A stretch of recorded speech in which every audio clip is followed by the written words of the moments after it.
We need to eat the baby.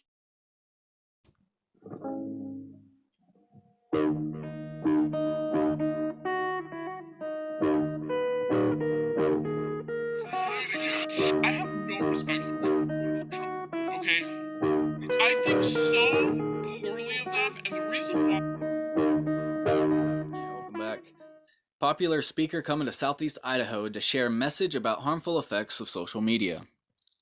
This is by Kendra Evanson.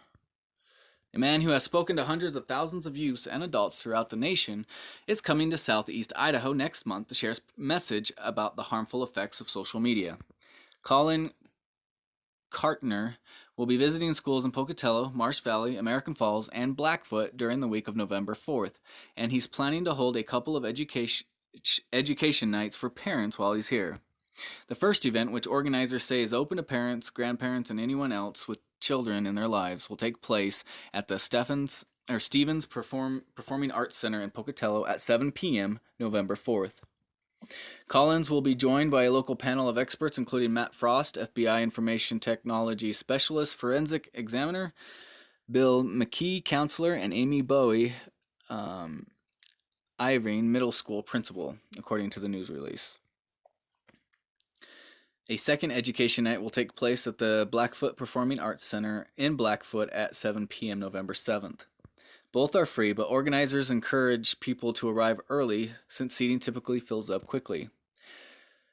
Kartner started a campaign in 2018 to hashtag save the kids from the negative effects of social media and screen addiction can have on mental and emotional health, according to the news release.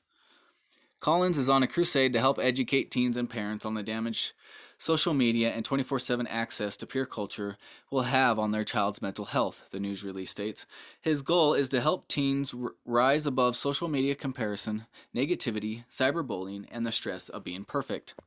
In presentations at TED Salt Lake City last year, Kartner talked about the answers he received from middle schoolers when he asked them what their parents didn't know about social media.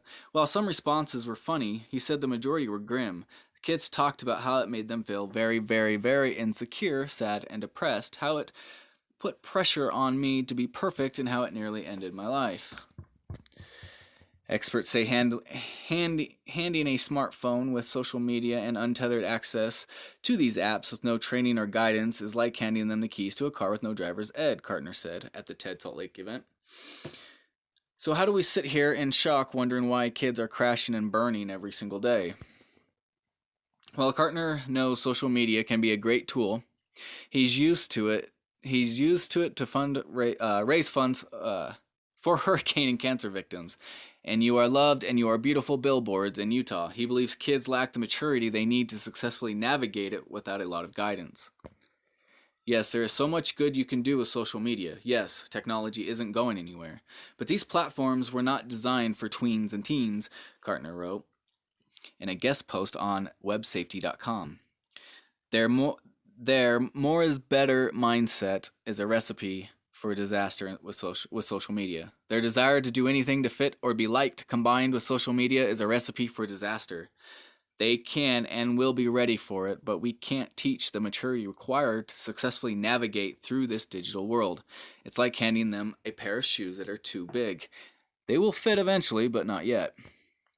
On his website, Kartner says he loves kids and believes today's youth are smart, capable, and resilient, but they are also wading through water so mucky none of us could ever imagine dealing with it. Social media and smartphones can be used for so much good, but sadly they are tearing at the fabric of our society and our homes. As I invite kids to focus on living in real life and stop worrying about social media perfection, that it's okay to show the world you're okay. I can see a weight lift off their shoulders and may inspire their peers and parents to get off social media as well, he says on a website. I believe it's going to be the kids today that saves us all.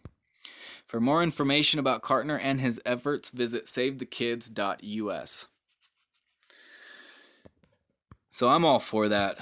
I mean, if even the executives of Apple and Amazon and they and Facebook, they all said that they program these screens to cause kids to release endorphins with the clicks and stuff like that. And so I agree. I think this is great. I support them. So that's great. Hey, here's another quick update about the Boise police officer raped woman at Eagle home. Eric Simonuk is accused of raping a woman at her home after they went on a dinner date. A Boise police officer remained behind bars Thursday, a day after he turned himself in on felony rape charge. 43-year-old Eric Simonuk is accused of raping a woman at a home in Eagle last weekend. He made his first appearance in Ada County courtroom Thursday afternoon.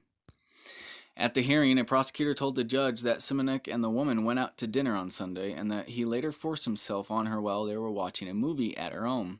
At some point, he leaned over and she thought he was going to kiss her, Deputy Prosecutor John Dinger said. Instead, he forcefully flipped her over, pulling down her pants and underwear before raping her. Investigating officers said Simonuk left the home when the woman told him her ex-husband had texted and was coming over. A woman called police Monday morning and underwent a sexual assault exam. Prosecutors say the woman had multiple bruises and a broken fingernail, all evidence of an assault. A defense attorney said in court on Thursday that the sex had been consensual and that the woman had invited Simonuk to her bed.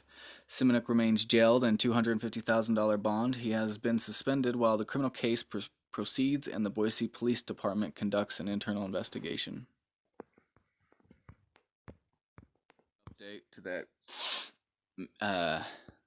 guy that stabbed that woman that we did earlier.